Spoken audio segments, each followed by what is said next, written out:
So, has my opinions changed on the Cubot X15 since the last review?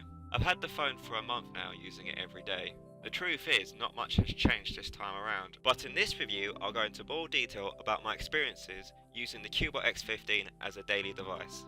Let's start with the design of the phone, and at a quick glance it may look like a high-end smartphone. Getting a closer look reveals that it's not. That's not to say I don't like the phone. I still like the look of it. It may not be the sexiest smartphone out there, but it's certainly not horrible. It goes for a more simplistic design with no physical buttons on the front, only two buttons on the side, one for volume, up and down, and one to turn on the device. Now yes, it is on the larger scale, but it can still fit into my pocket and I can still use it with one hand. Disclaimer, I do have longer fingers than the average person, so your experience with using one hand may vary from mine. Since we're talking about the size of the phone, let's talk about the screen. The nice thing is the screen is big, which can make reading or watching videos a pleasant experience. Now I'm no pixel expert, but comparing this to a more expensive smartphone, or let's say the Galaxy S6, there is a notable difference in quality, but that phone is around 3 times the price of this phone. What you're getting here is a nice big screen with enough pixels to make a pleasant viewing experience.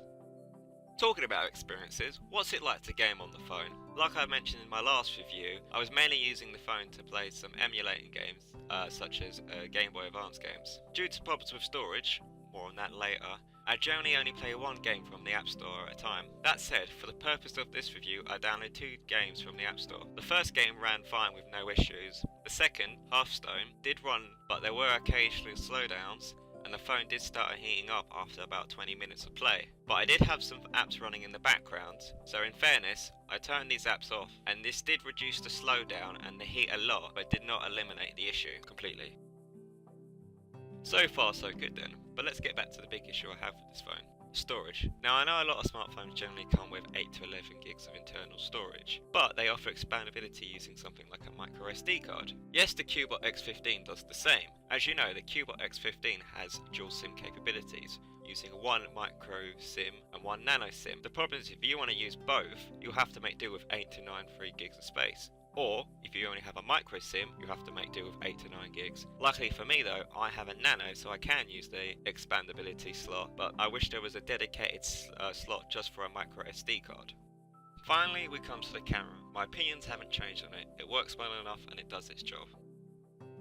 So should you buy the Cubot X15? Well, if you want a mid-range smartphone with a large screen and don't mind some mild limitations on more intensive games and a limited storage, then yeah, I would buy it. It has a decent camera, nice screen, big size, and yes, I am annoyed about the micro SD storage situation. It's not a problem if you have a nano SIM. So all in all, the Cubot X15 gets my approval.